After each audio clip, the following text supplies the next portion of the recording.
Hello everyone, this is SNLE and today I will discuss about organizational behavior. So in chapter number 1 we will define what is organizational behavior, what managers do while working in an organization, the major challenges and opportunities for managers to use OB concepts, the main contribution made by this behavioral science disciplines to OB, why managers required a knowledge of organizational behavior, and there are 3 levels in the organizational behavior known as individuals, groups, teams, and organization system or the structure of the organization. So let's start with the definition of managers. Managers basically get things done through other people. They make decisions, they can allocate resources, they can direct the activities of others to attain organizational goals. Managers do their work while working in organization. So let's start about the discussion of organization. Organization is basically a coordinating social unit composed of 2 or more people that function on a relatively continuous basis to achieve a common goal or set of goals. So by this definition, we can say that manufacturing and service firms are organizations, and so are schools, hospitals, churches, mosques, military units, retail stores, departmental store, police departments, and many other places where the 2 or more persons working together to attain a common set of goals are known as organization. Sometimes the persons who are working in organizations at a managerial positions, we can call them as administrators, especially in the non-for-profit organizations. Okay, let's discuss about functions of management. So in the early part of you can say that 20th century, there are different industrialists, especially I can name one of the most leading one, Henry Fayol, that wrote all managers perform 5 management functions including planning, organizing, commanding, coordinating, and controlling. But nowadays we have condensed these to 4 only, like planning, organizing, leading, and controlling. So by using this functional approach, we can find out the answer of this question, that what do managers do in the organization, because they plan, they organize, lead, and control. So first function is about deciding about the future overall strategy for achieving the organization goal and developing a comprehensive set of plans. Evidence indicated that function increases the most as managers move from lower level to the middle level. Secondly, the managers are also responsible for designing an organization's structure. We call this function as organizing. It includes determining what tasks are to be done, who is to be done, how the tasks are to be grouped, who reports to whom, and where decisions are to be made. Next function is about leading. Every organization contains people, and it is the management's job to direct and coordinate those people. So this is one of the most important function known as a leading function. When managers motivate employees, direct their activities, select the most effective communication channels, or resolve conflicts among members, they are engaging in leading. To ensure things are going as they should, management must monitor the organization's performance and compare it with the previously set goals. So, in order to understand this phenomena, we can find out the concept of controlling. If there are any significant deviations, it is management's job to get the organizations back on the track. This monitoring, comparing, and potential correcting is known as controlling function. So these are the 4 functions of management that are basically used overall in different kind of setups. Now coming towards the management roles. Firstly, I will let you know about some basic history.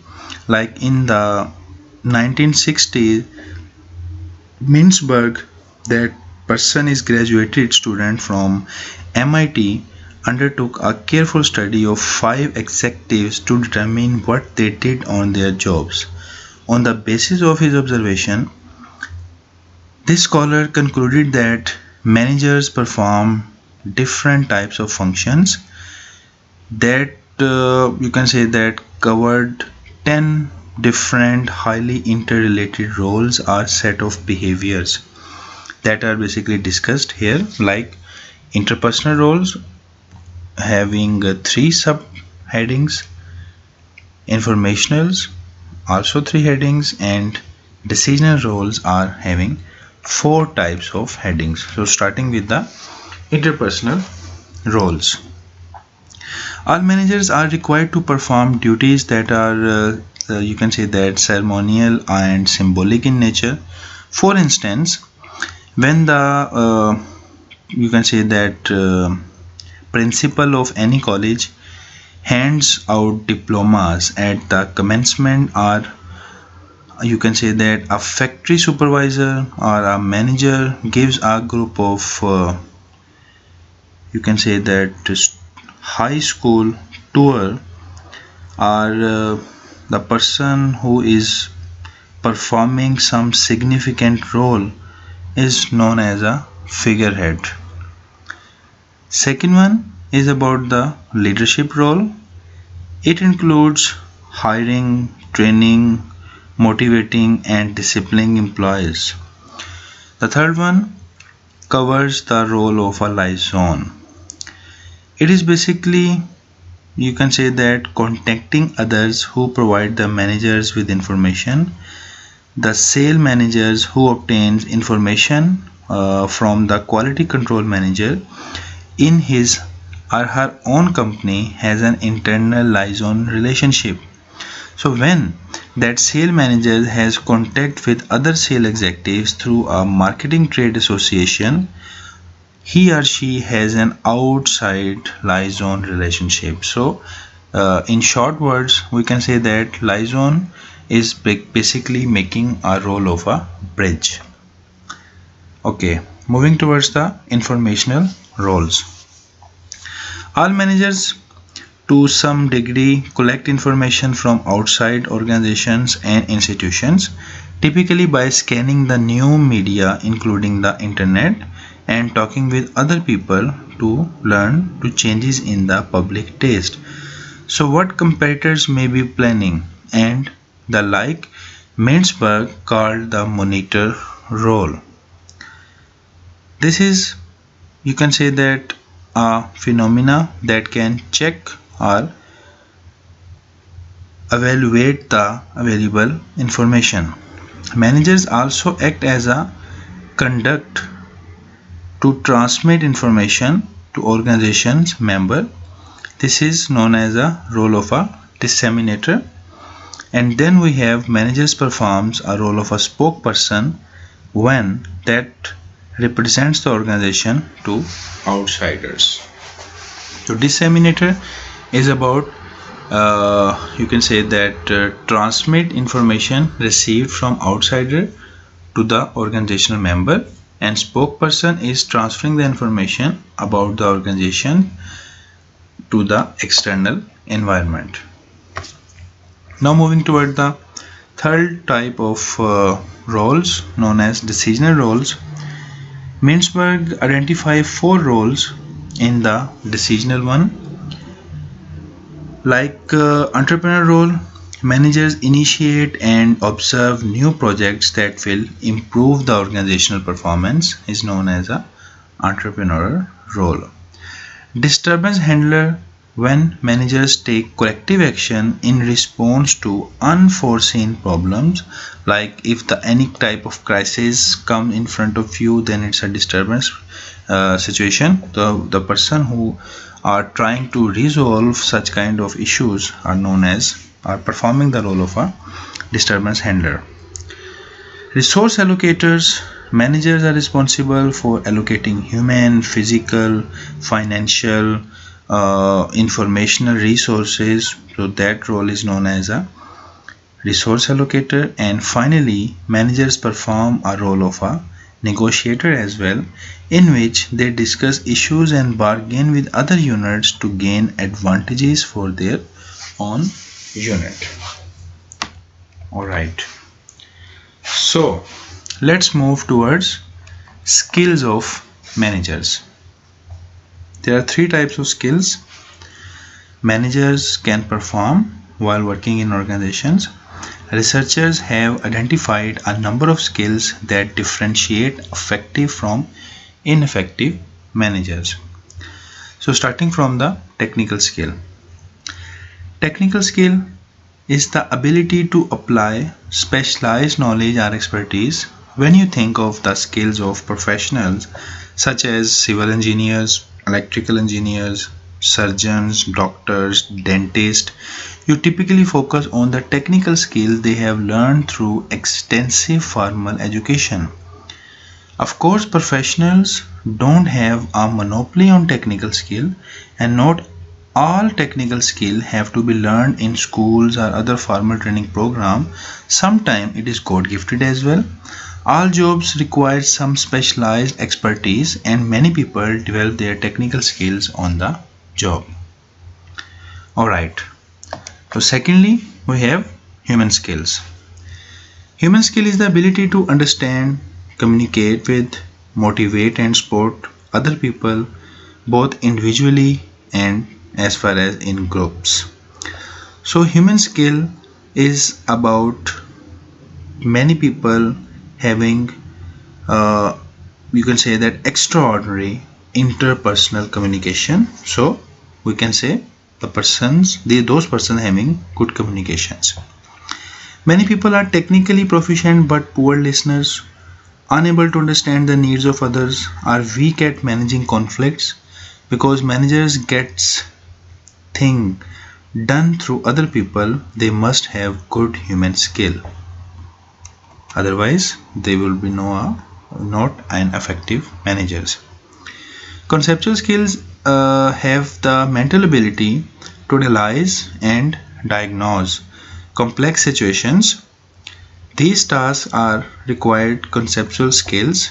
Decision making, for instance, requires managers to identify problems, develop alternative solutions to correct those problems, evaluate those alternative solutions and select the best one. So after they have selected a course of action, managers must be able to organize a plan of action and then execute it.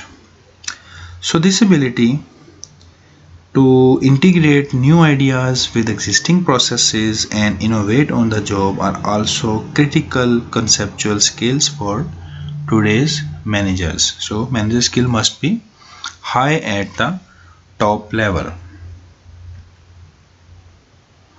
Okay, now we are able to open the subject of organizational behavior, because we have go through the basic concept like what are managers, what is an organization, what kind of roles and skills managers are normally performing in an organization. So now we are going to define that what is organization behavior.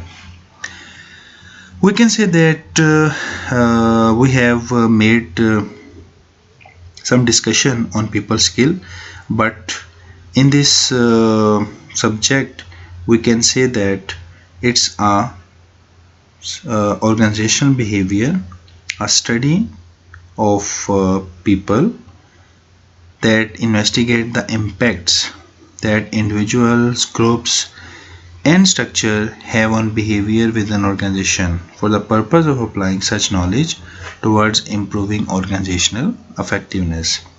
So that's a mouthful, so let's break it down, like try to understand it in a very easy way.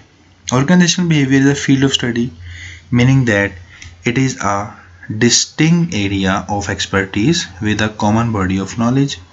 What does it study?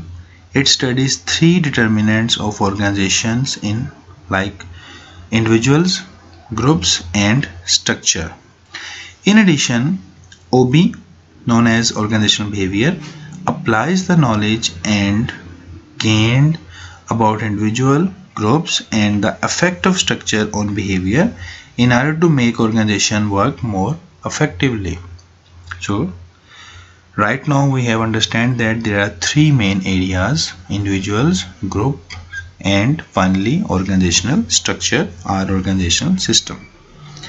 Although debate exists about the relative importance of each, OB includes the core topics of motivation, leader behavior, power, interpersonal communication, group structure and processes, learning attitudes, development and perception, work design, work stress and many others.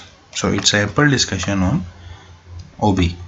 So now very interesting topic when we are talking about complementing intuition with systematic study.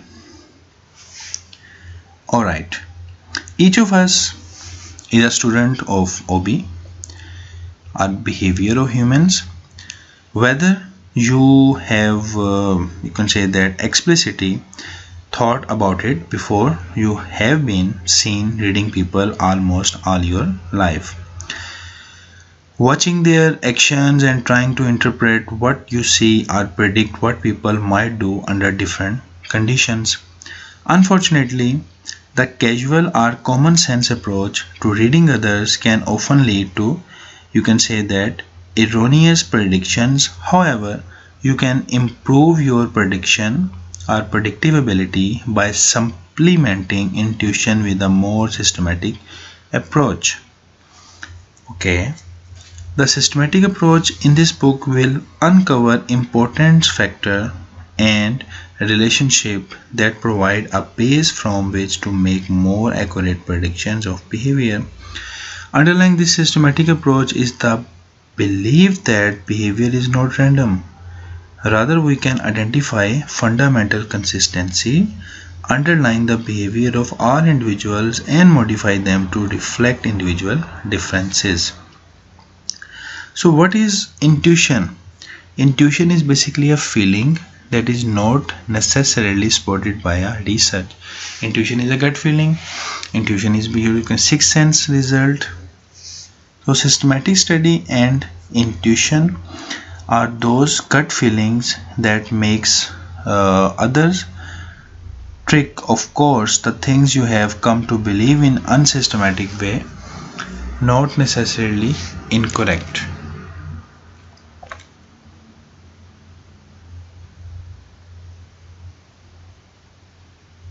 Alright.